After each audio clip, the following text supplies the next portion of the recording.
Bismillahirrahmanirrahim. Kita lanjutkan kajian kita, masih berbicara tentang ilmu pengetahuan atau ilmu yang bermanfaat. Pada minggu yang lalu telah kita bahas bahwa ilmu yang kita pelajari seharusnya mencapai ilmu kepada kemanfaatan untuk diri kita khususnya maupun kepada orang lain. Karena ilmu yang bermanfaat itulah ilmu yang baik. Kenapa demikian? Karena ada ilmu yang tidak manfaat. Ketika dikaji, dipelajari tapi enggak bermanfaat. Khususnya enggak bermanfaat bagi diri sendiri maupun bermanfaat pada orang lain. Pada pasal yang kemarin kita sudah jelaskan, ilmu yang bermanfaat itu adalah ilmu allazi yambasitu fi saddi sya'a'uhu. Ilmu yang melapangkan cahayanya pada hati kita. Ketika kita belajar ilmu itu, kita menjadi lapang hatinya, menjadi tentram, tenang. Nah itu, ya gitu.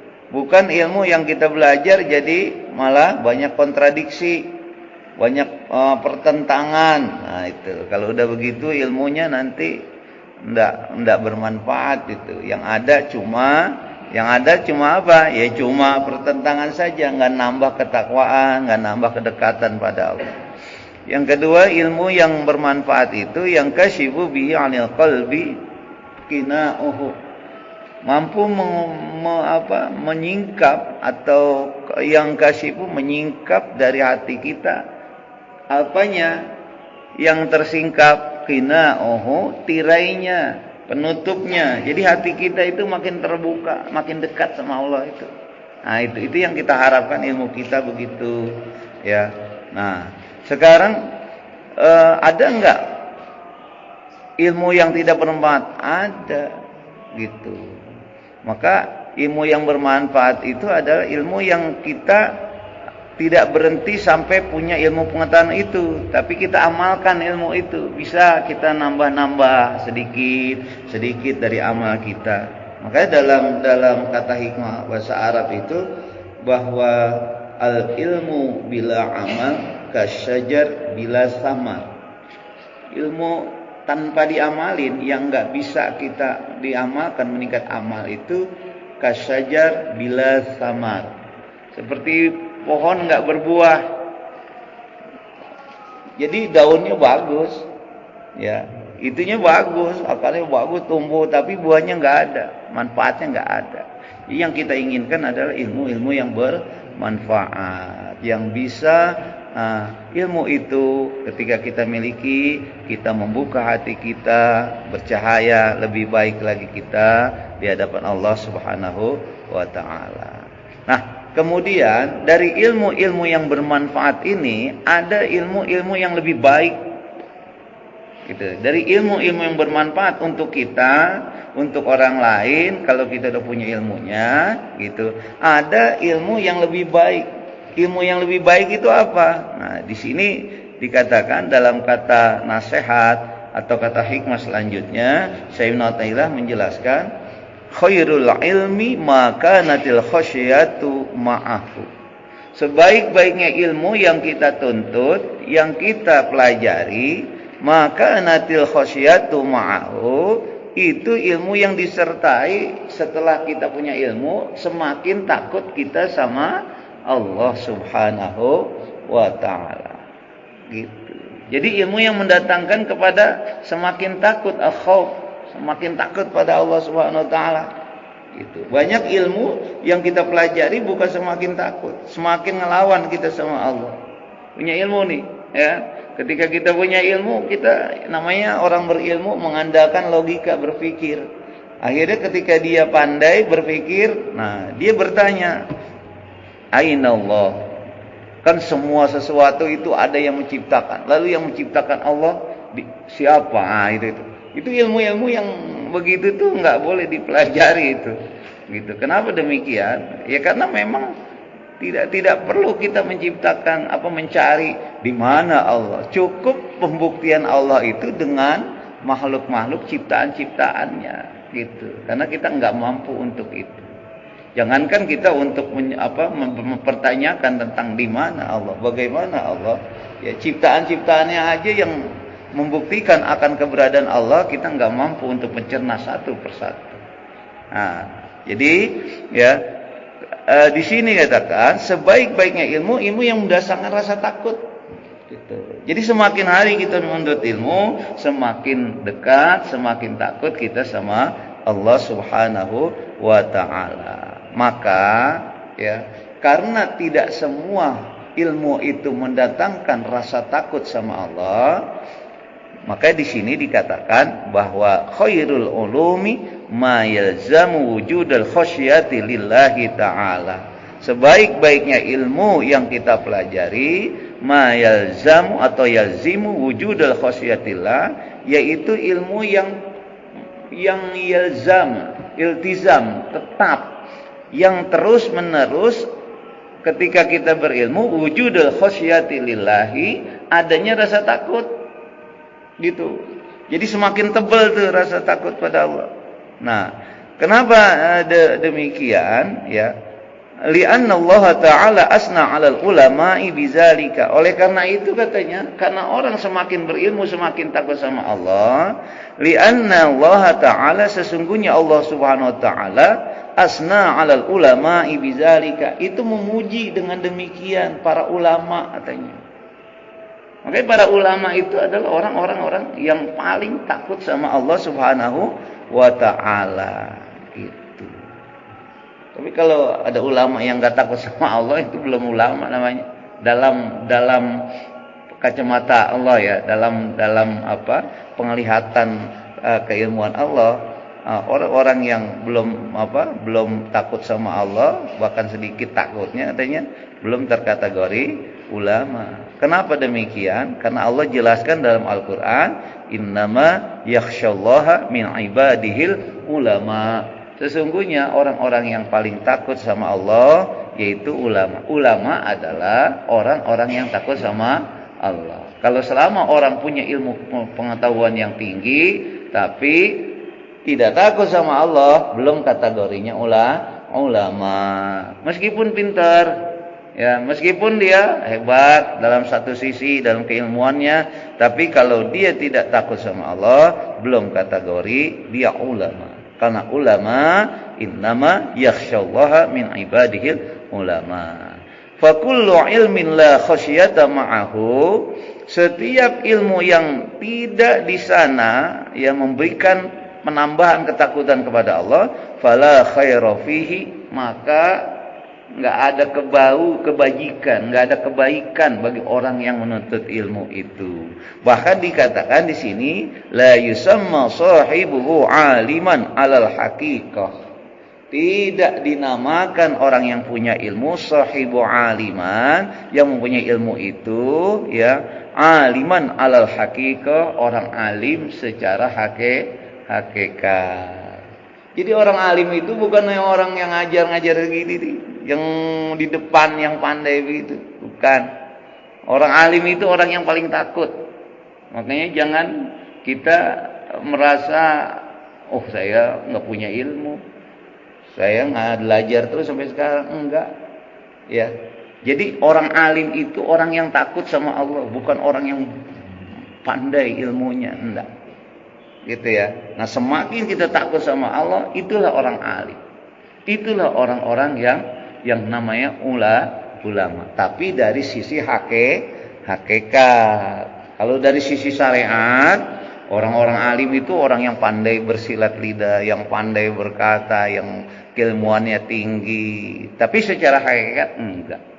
Ya, secara hakikat orang-orang yang alim adalah orang-orang yang takut sama Allah. Ya, meskipun dia tidak punya ilmu banyak, lah ketika dia menjadi orang yang mengamalkan ilmu, takut sama Allah, dia disebut dengan alim. Gitu ya.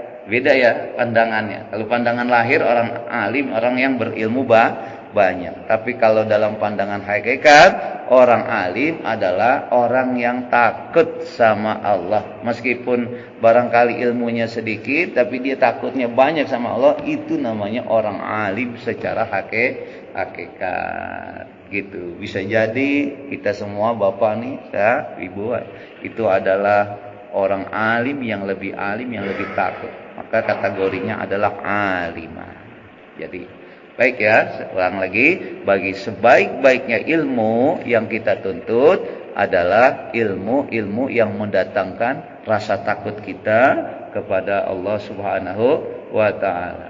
Nah, ilmu-ilmu yang akhlak, tasawuf, yang mengingatkan kita kematian, nah itu yang kita pelajari sekarang, supaya kita nanti efeknya, nanti kita lebih khusyuk lagi sholatnya, lebih banyak lagi ibadahnya, gitu ya, lebih dekat sama Allah.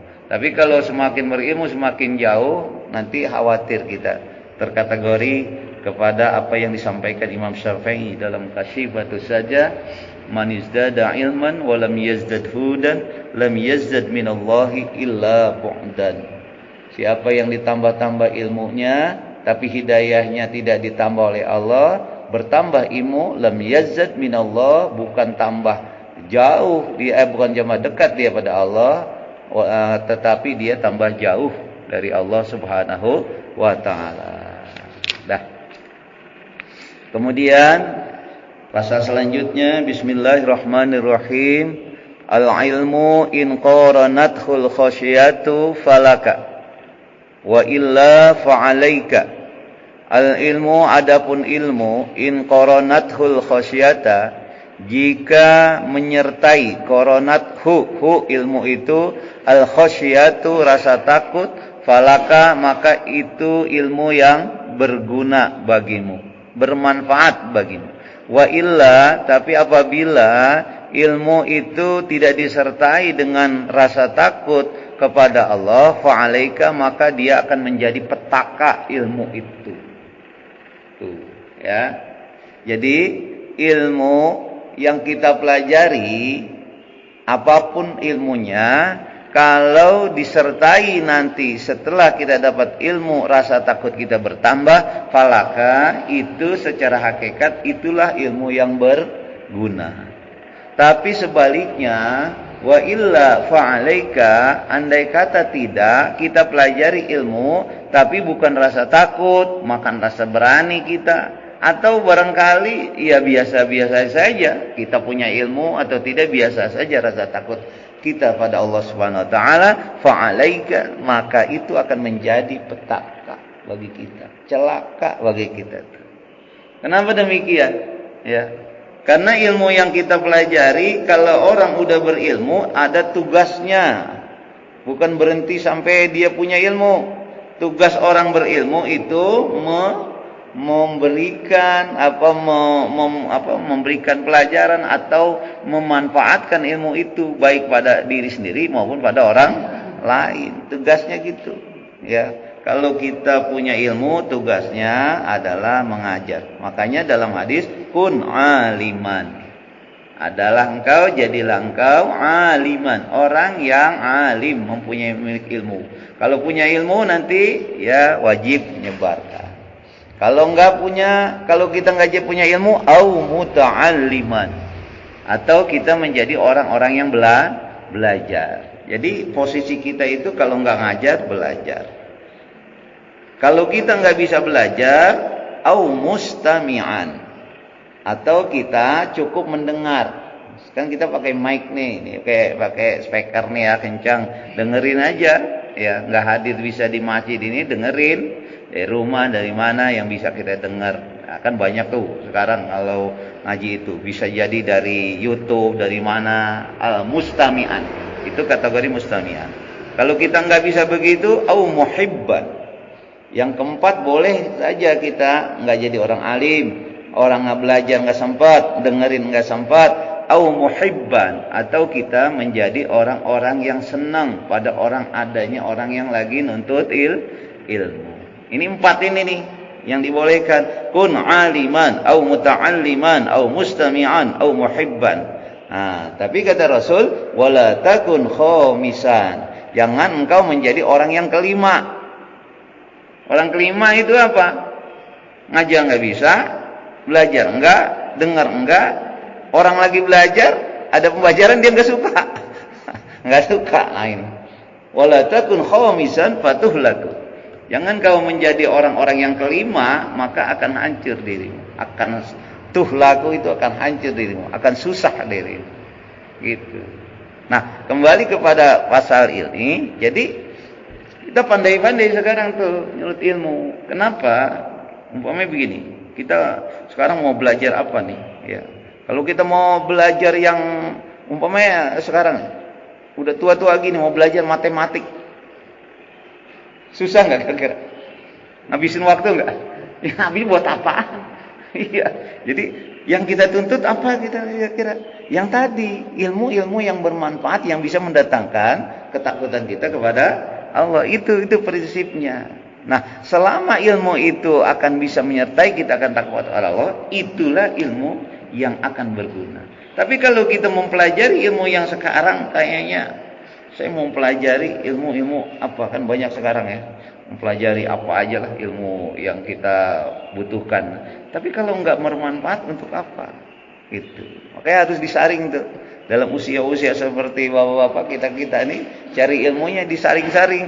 Jangan semua ilmu kita ambil, semua kita pelajari, akhirnya enggak ada ininya, enggak ada follow up-nya ya, susah juga. Ya, enggak perlu ngabisin waktu katanya. Saya punya teman gitu ya, dia ambil hukum, S2 hukum, S2 ekonomi. Dan seterusnya. Jadi gelar S2-nya sampai banyak. Nah. Tapi kan itu perlu waktu untuk belajar itu. Makanya Bapak pernah nggak mendengar kisah siapa yang dari Rembang nih? Kiai Bisri ya? Kiai Bisri Mustafa ya? Mal ya? Kiai Bisri Mustafa itu pernah di Timur Tengah itu ketemu dengan Gus Dur itu. Ya. Kiai Bisri itu ketika dia punya beasiswa ke sana Timur Tengah, dulu kan di sana Timur Tengah ya. Kalau sekarang belajar Islam boleh ke mana saja ya, tapi dulu ngetopnya di Al-Azhar, ngetopnya di Timur Tengah gitu.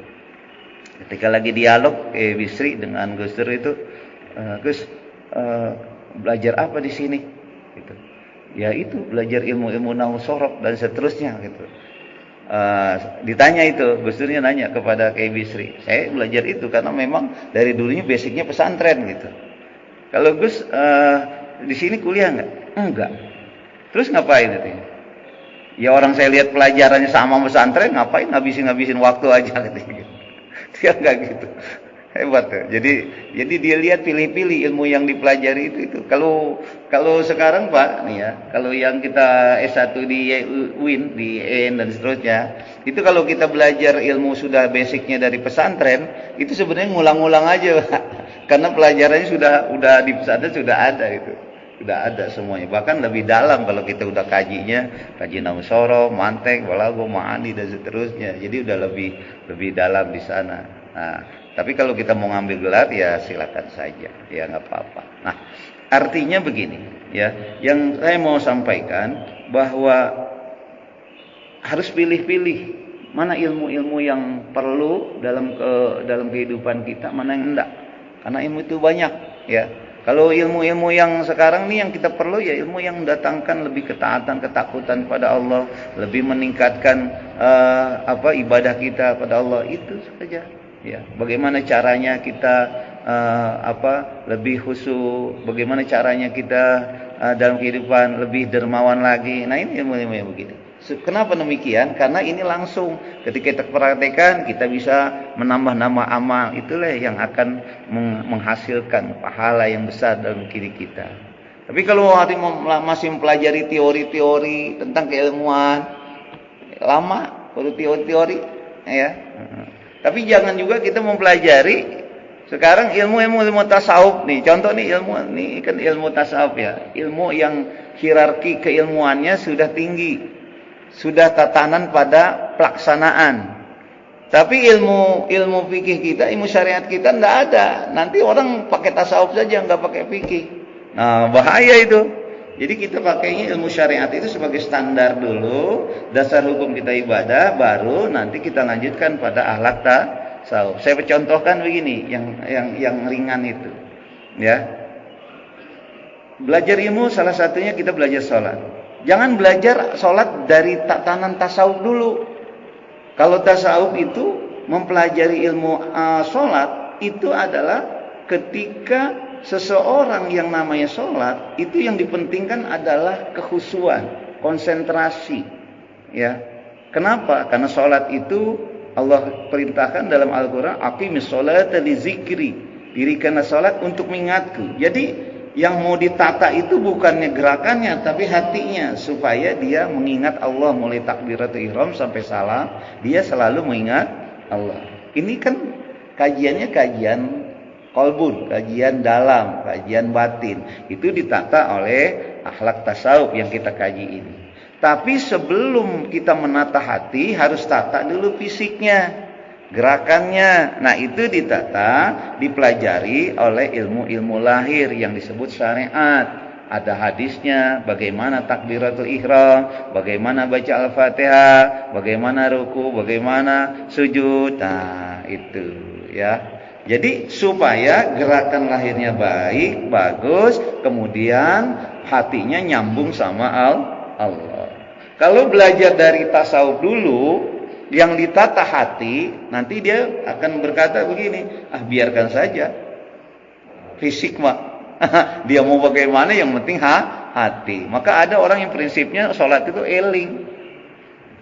Udah sholat belum? Udah. Kapan? Tadi, yang penting kan saya ingat Allah. Gitu. Nggak bisa begitu, harus ditata dulu bagaimana kita secara fisik, secara lahir, secara syariat sholat itu. Karena sholat, yang dinamakan sholat adalah satu ibadah khusus, ibadatun mahsusatun muftatihatun bitakbir wa muftatimatun bitaslim. Itu sholat itu ibadah khusus yang diawali dari takbiratul ihram, diakhiri dengan salam. Jadi kalau selama nggak ada takbiratul ihram, selama nggak diakhiri dengan salam, ya bukan sholat itu namanya. Jadi bareng gitu, lahir dulu ditata, baru batin. Jangan berhenti sampai lahir doang, membagusin aja. Allahu Akbar, artinya kemana-mana itu. Itu namanya enggak khusyuk. Jadi ilmu itu ada dua, ilmu lahir ditata, dipelajari oleh kita dari ilmu fikih. Tapi kalau ilmu batinnya perlu, jangan berhenti, supaya kita tahu tujuan sholat. Sholat mah sholat, tapi bukan semakin dekat, semakin ingat sama Allah gitu. Ya, nah sekarang kita udah ngajinya ini bukan ngaji lahir lagi, menata fikihnya, tapi menata batinnya supaya benar-benar sholatnya khusyuk gitu, Pak. Ya, kenapa demikian? Karena yang diinginkan Allah sholat itu bukan hanya benar fisik, bacaannya bagus, bukan, tapi sholatnya khusyuk. Karena sholat yang khusyuk itu kata Allah sebagai sarana kita menunjuk bahagia, kehusuan kita. Itu Allah jelaskan dalam surat Al-Mu'min ayat 1. Qad aflahal mu'minun allazina hum fi sholatihim khashi'un. Berbahagialah orang mukmin yang mana? Allazina hum fi sholatihim khashi'un, yaitu orang mukmin yang sholatnya khusyuk. Kalau kita balik pemahamannya, berarti orang mukmin kalau enggak khusyuk sholatnya, berarti dia tidak termasuk orang-orang yang bahagia dengan sholatnya itu. Itu kalau kita balik tuh. Nih, saya ulangi. Qad aflahal mu'minun. Sungguh berbahagia orang mukmin. Orang mukmin yang mana? Dilanjutkan. Allazina hum fi sholatihim khashi'un. Yaitu orang mukmin yang sholatnya khusyuk. Yang belum khusyuk jangan mengharapkan dengan sholat kita jadi bahagia. Gitu. Jadi harus ditata dulu tuh kekhusyuannya. Baru sholat itu akan mendatangkan kebahagiaan kita. Gimana caranya itu? Kok orang sholat bisa bahagia? Bahagia itu bukan dari lahir, dari batin. Jadi kalau nanti sholatnya udah khusyuk dari takbirat ihram sampai salam, dia selalu dekat ingat sama Allah, nanti itu efek sholat itu akan keluar di luar sholat. Kebahagiaan itu, ya, itu akan muncul ketika kita di luar sholat. Timbulnya rasanya kenyamanan, ketenangan, itu dari sholat, gitu, ya. Tapi kalau enggak, ya, maka susah. Sholat jadi sarana untuk bahagia. Ya. Kenapa ada ayat mengatakan ya bahwa di dalam sholat itu katanya orang-orang yang sholatnya baik itu tanha 'anil fahsya'i wal munkar. Bisa sholat itu bukan hanya mendapatkan pahala dari sholatnya, tapi bisa mencegah dari perbuatan keji dan mungkar. Kan gitu ya. Inna sholata tanha 'anil fahsya'i wal munkar. Sesungguhnya sholat itu bisa menjadi sarana untuk mencegah seorang dari perbuatan keji dan mungkar. Saya mau tanya, perbuatan keji dan mungkar itu di dalam sholat apa di luar sholat? Di luar sholat. Jadi berpengaruh itu kepada pribadi sholat yang khusyuk itu. Makanya kita menata hati itu, menata hati bagaimana sholatnya supaya baik, supaya khusyuk. Nah, ilmu-ilmunya itu ilmu lahir ditata oleh ilmu fikih, kemudian ilmu batin ditata oleh ilmu akhlak tasawuf. Maka prinsip Islam itu dibentuk dalam 3 unsur tuh. Makanya Islam, iman, ya, ihsan. Islam, iman, ihsan. Kalau ini muslim, mukmin, muttaqin. Gitu. Kalau muslim tandanya syahadat, asyhadu an la ilaha illallah wa asyhadu anna muhammadar rasulullah, muslim. Yang kedua, kalau dia sudah melaksanakan rukun Islam, namanya mukmin, dia sholat, dia puasa, dia zakat, dia haji, itu muslim. Tapi jangan berhenti sampai sini, harus sampai muttaqin. Ibadah-ibadah yang ada di dalam kategori mukmin, sholatnya, puasanya, zakatnya, hajinya harus mencapai muttaqin. Dilaksanakan itu berdasarkan kekhusyuan, berdasarkan ketakwaan, kedekatan sama Allah, nggak ada tendensi lain. Nah, kalau ini sudah ada, baru dia mencapai kesempurnaan dalam berislam. Gitu, ya. Tapi kalau masih banyak di umat Islam, ya, atau pengurus masjid dan seterusnya itu masih nggak cocok dengan yang lain, akhirnya nggak bagus, padahal ngurusin rumah Allah, ya itu berarti harus ditata dulu keislaman, gitu ya. Nah, tujuannya. Nah, katanya di sini dia, saya baca lagi syarahnya. Kembali lagi kepada kepada pasal ini. Jadi sekarang kita sudah mengetahui itu. Ilmu yang mana kita tuntut? Ilmu yang mana yang harus kita pelajari? Ilmu yang mendatangkan diri kita kepada kemanfaatan, yang bermanfaat, yang bikin kita lebih tebal rasa takutnya pada Allah Subhanahu wa taala. Nih. Itulah sebabnya wa hadza huwal farqu bainal ulama'il akhirah wa ulama'id dunya. Itulah yang membedakan dari ulama akhirat dengan ulama dunia. Jadi ulama itu ada 2, Pak. Ada ulama akhirat, ada ulama dunia. Yang membedakan dari mana? Dari sisi ilmunya. Kalau ulama akhirat itu pasti ilmu menyertai pada dia ketakutan sama Allah. Tapi kalau ilmu ulama dunia yang kategorinya ulama dunia itu bukan takut sama Allah. Nah, ini saya baca, ya. Apa bedanya? Di sini dikatakan, ya, inna ulama'il akhirah mausufuna bil khasyati war rahbati. Sesungguhnya ulama-ulama akhirat itu adalah mausufuna, dia disifati bil khasyati dengan rasa takut, war rahbati dan rohib seperti orang-orang. Kalau rohib itu pendeta-pendeta yang khusyuk, ya, sama aja. Rohbah itu adalah kedekatan sama Allah. Jadi ulama akhirat tendensinya akhirat, ya. Sedangkan wa ulama'id dunya mausumuna bil amni wal izzah. Adapun ulama dunia mausumuna bil amni wal izzah, itu dia tendensinya bil amni, dengan sifat dia mempunyai sifat rasa aman, wal izzah dan kemuliaan. Jadi kalau dengan kalau ulama dunia sama akhirat bedanya gitu. Kalau ulama dunia itu yang penting kemuliaan, ya mulia, dia pengennya izzah, aman, tenang, damai dan seterusnya. Kategorinya adalah motivasi dunia. Tapi kalau ulama akhirat tidak. Dia mau sufuna bil khasyati war ruhbah.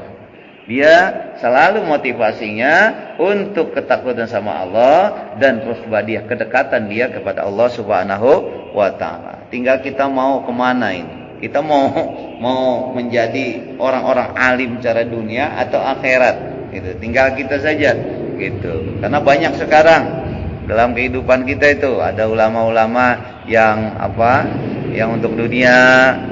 Tapi juga banyak juga untuk orang-orang yang ulama-ulama yang bisa mendekatkan diri kita kepada Allah. Itu namanya ilmu akhirat atau ulama-ulamaul akhirat. Gitu. Dah. Masih ada nih waktunya? Jam berapa ini? Masih ada?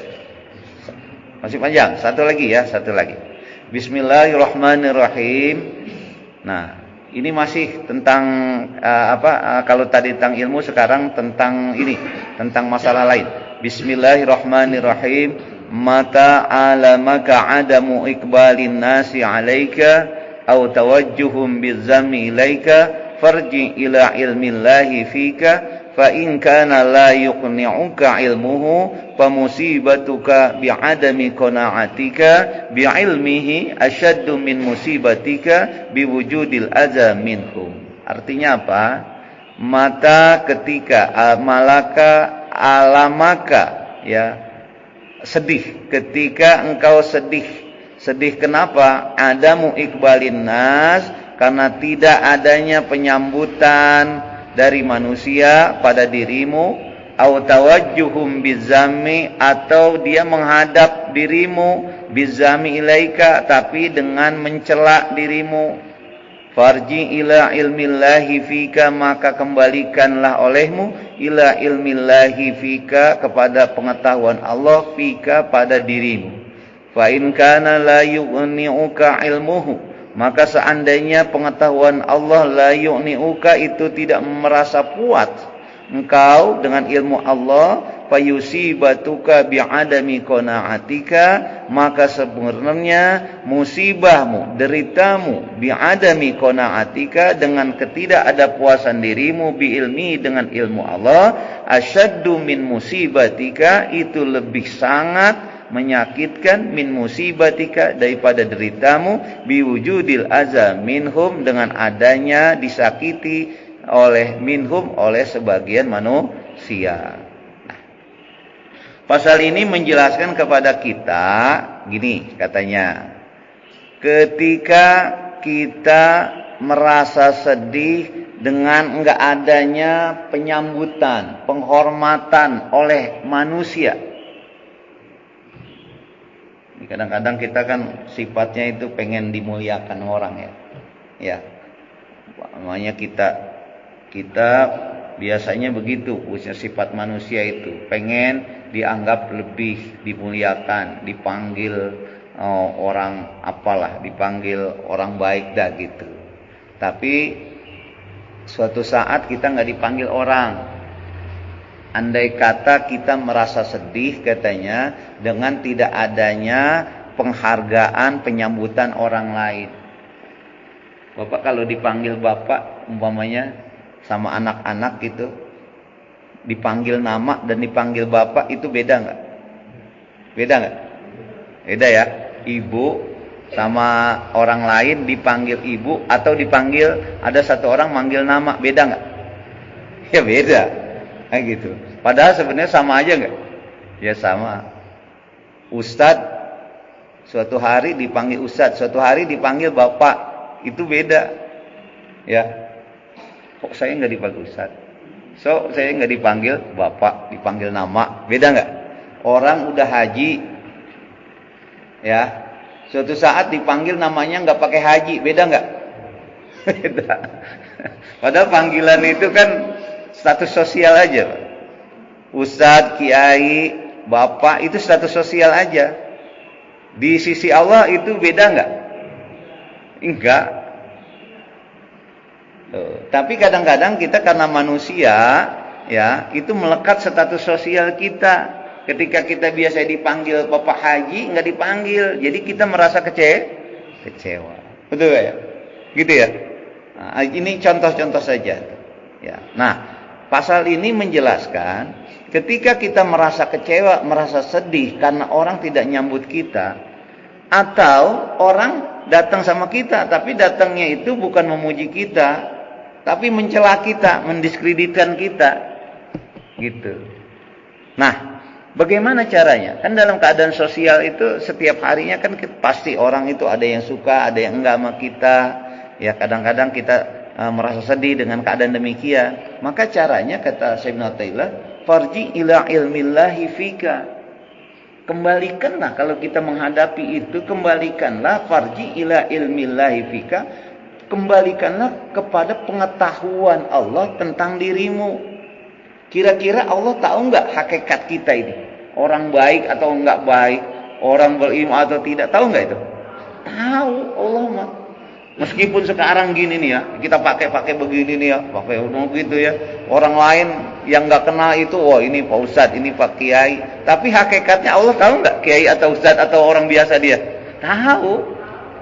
Ya tahu lah. Gitu. Kadang-kadang kita merasa bangga dengan status sosial kita. Nah, pada suatu saat ketika kita enggak dipanggil, enggak dihormati orang dengan status sosial kita, jangan kecewa, jangan merasa sedih, gitu. Ya. Jadi caranya apa? Caranya farji ila ilmillahi fika. Kembalikanlah kepada pengetahuan Allah tentang dirimu. Allah tahu sampai sedalam-dalamnya diri kita, keburukan-keburukan kita. Bukan kehebatan-kehebatan kita. Kehebatan kita Allah tahu, keburukan juga tahu. Jadi kalau ada nanti suatu saat kita umpamanya di dalam satu forum, di satu majlis, kita dicuekin orang aja, ya, jangan merasa sedih. Gitu. Kembalikan aja sama Allah. Pengetahuan Allah pada kita. Gitu. Ini apa? Begitu dipanggil namanya nggak dipanggil, langsung pulang dia, ngambek. Nggak usah, ngapain dia? Atau besok nggak datang lagi, nggak usah, biarkan saja. Jadi caranya kalau memang kita menghadapi hal demikian, farji ila ilmillahi fika. Maka kembalikanlah dirimu kepada pengetahuan Allah tentang dirimu. Allah kan tahu hakikat kita itu. Apakah kita orang baik, orang buruk, ya tahu. Gitu. Kan kalau sekarang kita lihat nih ya, saya, bapak, ibu semua nih. Nah, kita kan melihat teman-teman kita orang baik-baik semua kan ya? Iya kan, baik-baik semua. Tapi keburukannya tahu nggak? Enggak. Nah, itu yang kita tutupi. Tapi Allah tahu nggak? Tahu. Jadi kalau ada orang umpamanya dalam suatu saat tadi dikatakan bahwa kita merasa sedih dengan keadaan begitu, kok orang nggak menghormati saya ya, nggak manggil saya bapak, ibu, nggak manggil saya apa gitu yang membanggakan kita. Nah, kalau memang keadaan seperti itu, farji ila ilmillahi fika. Kembalikan. Caranya kembalikan kepada pengetahuan Allah tentang diri kita tuh. Allah tahu segalanya. Sehingga nanti timbulnya kita merasa jadi rendah diri. Sebab kalau kita sudah merasa kita punya sesuatu yang bisa menjadikan kita dikatakan hebat, orang nggak panggil kehebatan kita, nah kita di situ akan merasa, hati kita akan merasa sedih itu, akan merasa kecewa gitu. Nah, kembalikan pada Allah, pengetahuan Allah tentang diri kita. Nah, kenapa demikian? In kana la yu'niuka ilmuhu, nih lihat nih, ya. Kalau kita sudah kembalikan kepada pengetahuan Allah, Allah mengetahui hakikat segala kita. Ternyata setelah kita kembalikan kepada pengetahuan Allah, kita nggak merasa puas juga. Masa saya digituin? Contoh ya, contoh yang tidak baik, jangan. Ini hanya ilustrasi, ya. Wa in kana la yu'niuka ilmuhu, seandainya kalau kita sudah kembalikan kepada Allah mengetahui tentang diri kita, masih juga diri kita panas ini. Nggak enak ini. Orang merasa sedih jiwa kita itu. Nah, lihat, baru yang harus menyadarkan diri kita adalah kata Sayyidina Ta'ilah, fa musibatuka bi'adabi qana'atika bi ilmihi asyaddu min musibatika bi wujudil adza minhum.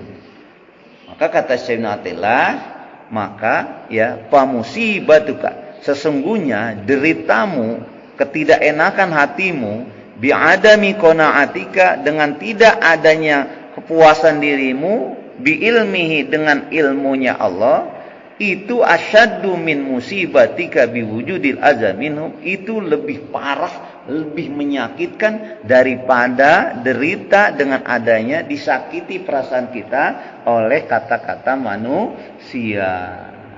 Gitu ya. Jadi caranya, kalau suatu saat kita merasa sedih dengan keadaan sosial kita, biasa-biasa saja, ya, kita bukan dipanggil orang-orang yang bagaimana gitu, ya. Kita satu, kembalikan diri kita dengan pengetahuan Allah pada diri kita. Allah mengetahui semuanya. Kalau itu masih meresahkan diri kita, ingat katanya, derita orang-orang yang enggak merasa puas dengan pengetahuan Allah pada dirinya itu lebih hebat dari perasaan atau derita ketika orang lain tidak menyambut kita dengan penghormatan. Gitu ya. Kenapa demikian? Kan Allah tahu segala sesuatu keburukan kebaikan kita. Nanti keburukan kebaikan kita itu kan nanti akan dihisab oleh Allah. Di yaumil kiamah akan dipertanggungjawabkan. Deritanya itu lebih parah daripada orang menyakiti hati kita dengan tidak adanya penghormatan. Gitu ya. Intinya pasal ini menjelaskan bagi kita, jangan terpengaruh pada kata-kata orang. Orang memuliakan kita, ucapan saja alhamdulillah. Gitu kan, ada orang muji kita ya, kembalikan saja alhamdulillah, segala puji itu milik Allah. Kita mah nggak pantas dipuji karena ilmu kita, sesuatu yang ada pada kita itu adalah pemberian dari Allah. Kemudian ada orang mencela kita, apa yang harus diucapkan? Orang umpamanya nggak memuji tapi mencela kita, apa yang harus kita ucapkan? Coba, apa yang kita ucapkan? Hah? Ya innalillah. Ya kembali lagi sama Allah. Kalau diucapkan baik, alhamdulillah. Kebaikan bukan milik kita gitu. Jangan sombong duluan GR.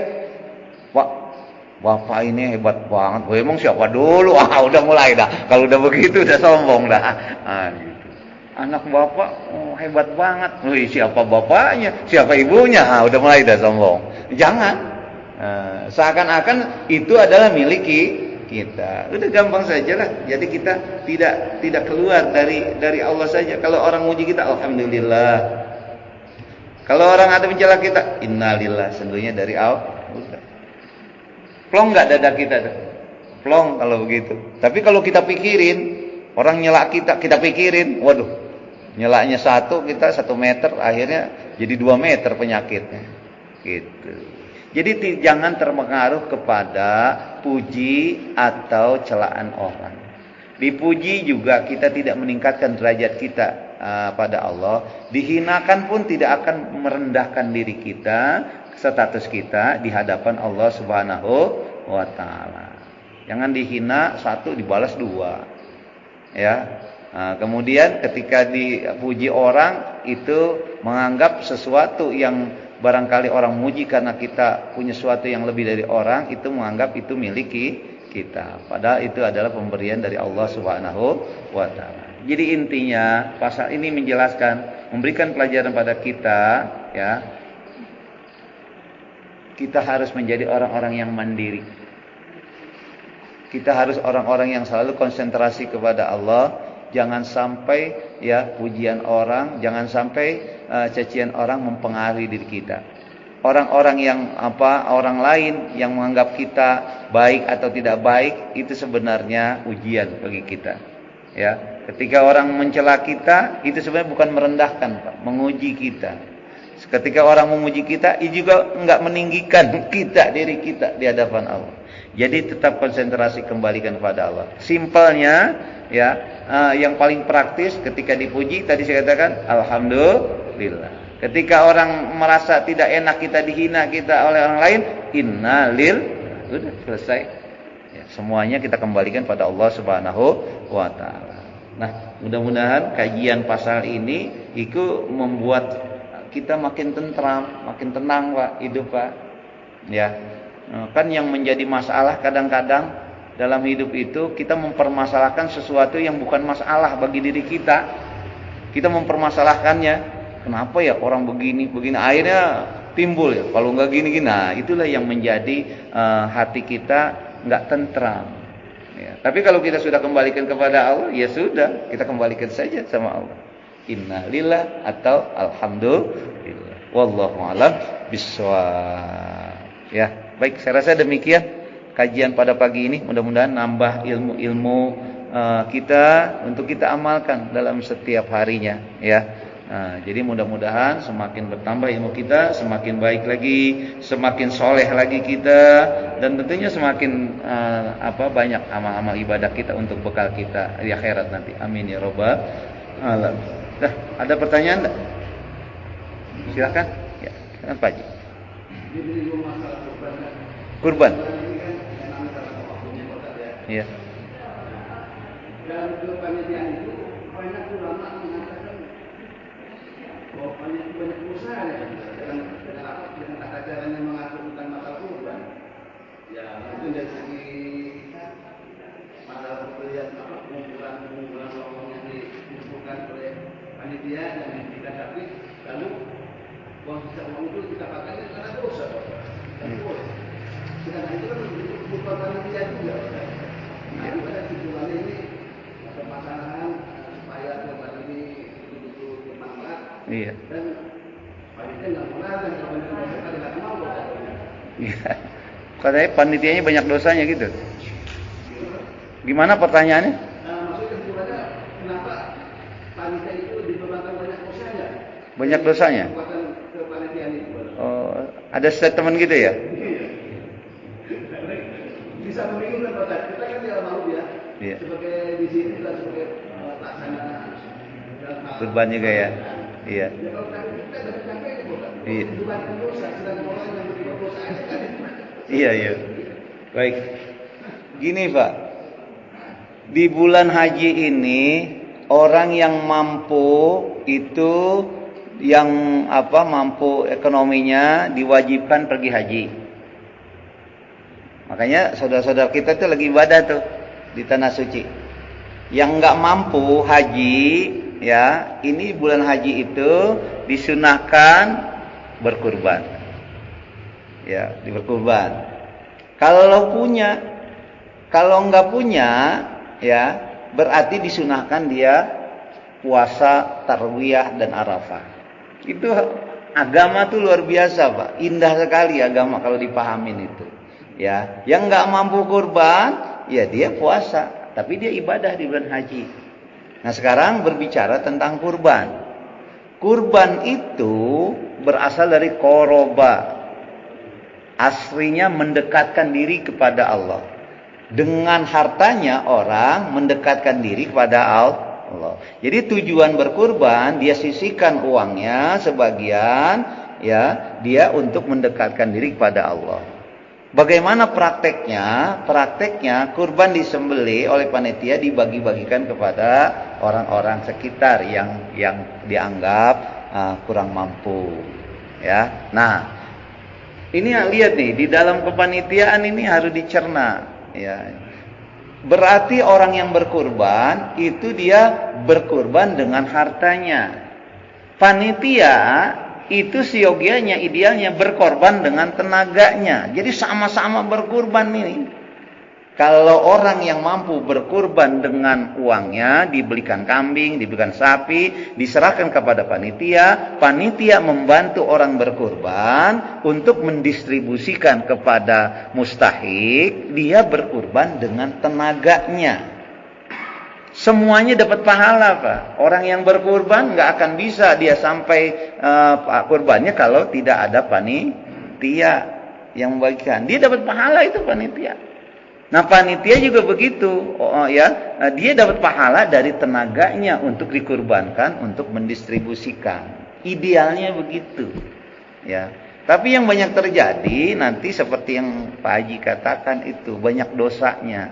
Banyak dosanya apa? Panitia. Dia fungsinya sebagai distributor, pembagi. Tapi kadang-kadang panitia lebih banyak bagiannya dari orang lain. Nah, ini nggak boleh. Seharusnya umpamanya begini, panitianya 50, orangnya 150 nih umpamanya contoh. Jadi daging itu bagi saja 200 kantong. Ya sudah. Ya, jadi panitia dapat kantong satu-satu, orang satu-satu semua, ya. Cuma yang dimiliki oleh panitia, dia dapat daging juga, tapi dapat pahala juga karena dia sudah mengorbankan waktunya, tenaganya untuk mendistribusikan daging-daging kurban. Hebat panitia itu, pahala dapat, kemudian daging juga dapat. Kalau orang-orang miskin, ya orang-orang yang nggak mampu itu hanya dapat daging saja. Tapi kalau panitia dapat pahala, dapat daging. Nah, cuma yang adil bagiannya. Jangan dia 3 kilo, orang lain setengah kilo. Nah, itu enggak bagus itu. Enggak boleh. Jadi bukan berkurban tenaganya. Kan yang dianjurkan kita kan berkurban. Berkurban dengan Ismail yang kita miliki. Yang kita miliki bagi panitia itu tenaga, ya tenaganya kurbankan pada Allah. Ujungnya, intinya kembalikan kepada niatnya dulu. Ya. Jangankan orang panitia, orang yang berkurban aja kalau niatnya bukan lillahi ta'ala nggak akan diterima. Sejarah kurban itu Nabi Adam punya 2 anak, ada Habil, ada Qabil. Berdua-dua berkurban, Pak. Tapi yang diterima cuma Habil kurbannya. Qabil namanya Qabil. Qobala diterima tapi nggak diterima. Kenapa? Karena niatnya bukan karena Allah. Makanya berlakulah di dalam surat Al-Hajj satu ayat, la yanalallahu luhumuha wala dima'uha walakin yanalut taqwa minkum. Sesungguhnya ya daging-daging kurban, kemudian darah-darah kurban enggak sampai kepada Allah, yang sampai adalah ketakwaan. Jadi sekarang kita untuk berkurban, nah niatnya dulu, visinya samain dulu. Kalau visinya sudah sama untuk ketakwaan, semuanya jadi baik. Panitia jadi baik, yang berkurban baik, kemudian masyarakat juga jadi baik gitu. Ini ada setelah kurban masyarakat lihat, oh saya setengah kilo ya dagingnya. dia banding-bandingin sama itu, sama pengurus lain masjid lain. Oh sana banyak ya. Jadi gitu. Nah, mudah-mudahan tuh kurbannya kalau berjalan dengan baik dari diawali dengan niat yang ikhlas, semuanya jadi baik. Tapi kalau tidak, nah itu tadi akhirnya timbullah masalah. Panitia itu banyak dosa gitu ya. Itu aja ya. Ada yang seteman mengatakan begitu ya. Ya iya kalau memang dia tidak adil gitu. Saya rasa gitu. Allah alam bisawab. Satu lagi ya. Dikit lagi ya. Satu ya. Iya. Silakan.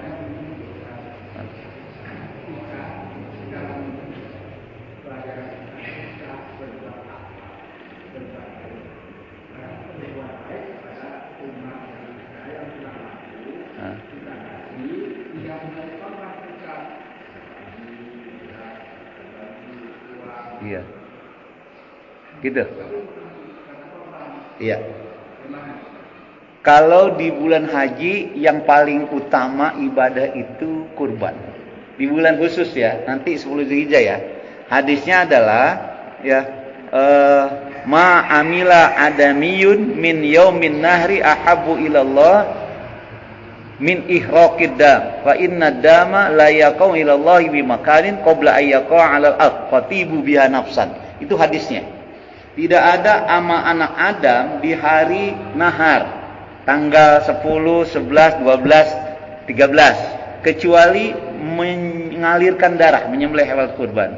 Fa inna dama la yaqau ilallah, sesungguhnya kurban itu akan sampai kepada Allah qabla ay yaqa 'alal ard, sebelum binatang itu jatuh ke bumi dipotong, dia udah sampai pahalanya. Fatibu biha nafsan, maka sucikanlah dirimu dengan berkurban. Tapi pada waktu-waktu lain boleh ibadah-ibadah untuk orang-orang yang memerlukan itu dengan ngasih bingkisan gitu. Tapi di waktu tanggal 10 sampai 13 itu yang paling afdal adalah menyembelih hewan ikan itu. Semuanya berpahala, semuanya mengandung takwa. Gitu kan? Ya. Ada lagi? Satu Pak Haji, Pak Maman, silakan. Terakhir ya.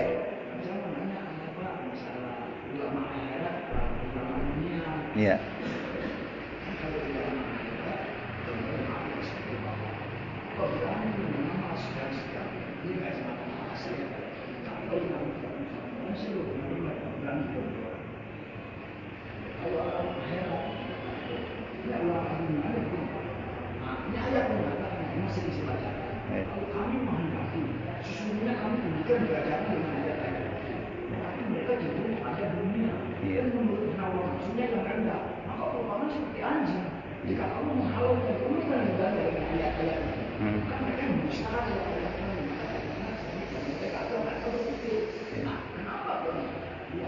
Sekarang saya contohnya ada bapak tadi kita ngaku sama Allah, ya kan? Ini orang mukmin ngaku sama Allah. Ini ustaz, ngaku, semua yang saya dengar. Bisa ambil, diberi seorang makan bakar membantu sekolah ini baru dibuat oleh saya. Iya. Makanya bisa pesantren. Makanya sholatnya cuma 5 waktu. Sholat itu kan artinya mengingat. Kalau kita mengingat waktu berdoa, nggak berani kan? Sholat itu bisa berdoa, tidak mengingat. Ya, udah ya. Jadi gitu memang Pak. Pada faktanya motivasi orang menentukan harga diri seseorang. Motivasi kita apa? Kalau motivasi kita akhirat, maka kalau dalam tatanan ulama itu ulamaul akhirah. Kalau motivasinya dia untuk dunia, meskipun dibungkus ngaji gitu, itu tetap adalah ulama udun. Ya, jadi tergantung motivasi. Motivasinya dari mana? Ya dari dalam dirinya. Niatnya itu apa? Nah, bukan pada level ulama, kita juga sama tuh. Yang bukan level ulama kita juga itu sama juga. Bisa kita ujungnya kita itu bukan ulama, tapi kategorinya orang hubud dunia. Tergantung kita. Ada orang yang memang udah akhirat aja. Sama, bukan ulama, tapi dia untuk akhirat. Jadi tergantung kembali kepada motivasi masing-masing. Yang dicontohkan Pak Eman itu ya memang berlaku. Sekarang kan keadaannya gitu. Makanya ini udah 100 tahun yang lalu ditulis, udah dibedakan tuh manusia. Ada yang tendensinya ke akhirat, ada yang tendensinya dunia gitu. Kita juga sama itu. Makanya sekarang kajian kita jangan sampai tendensi kita, tujuan kita itu untuk dunia. Nanti nggak berguna ilmu kita. Akhirat itu kosong gitu. Makanya kita diharapkan untuk semua motivasi kita, niat kita untuk akhirat. Boleh kita menjadi ulama atau tidak, itu sama saja semuanya. Ya, karena ulama juga manusia. Tendensinya tergantung niat dari dirinya, hati. Gitu Pak. Wallahu a'lam bishawab. Udah ya? Demikian yang saya dapat sampaikan. Mudah-mudahan ada manfaatnya. Mari sama-sama kita akhiri time ini dengan membaca doa. Bismillahirrahmanirrahim. Alhamdulillahirabbil alamin. Hamdan syakirin, hamdan na'imin, hamdan yuwafi ni'amahu wa yukafi masidah. Ya Rabbana lakal hamdu kama yanbaghi li jalalika wajhikal karim wa 'azimi sultani. Allahumma shalli 'ala sayyidina Muhammadin wa 'ala alihi wa ashabihi wa 'ala saribadillahi sholihin. Allahumma anfa'na bima 'allamtana wa 'allimna allazina yanfa'una wa zidna 'ilman nafi'a. Ya Hayyu ya Qayyum ya Rabb Musa wa Harun wa Rabb Ibrahim wa Rabb Muhammadin sallallahu alaihi wasallam, akrimna bil fahmi warzuqna bil ilmi wal aqli wal hikmah. Allahumma hdina siratal mustaqim siratal ladzina an'amta 'alaihim ghairil maghdubi 'alaihim waladdallin. Amin. Allahumma ja'alna min ibadika salihin. Allahumma ja'alna minal muttaqin. Allahumma ja'alna minal arifin. ربنا تقبل دعانا إنك أنت السميع العليم وتب علينا إنك أنت التواب الرحيم ربنا آتنا في الدنيا حسنة وفي الآخرة حسنة وقنا عذاب النار سبحان ربك رب العزة عما يصفون وسلام على المرسلين والحمد لله رب العالمين. Mari sama-sama kita akhiri tamliq ini dengan baca doa kafaratul majlis.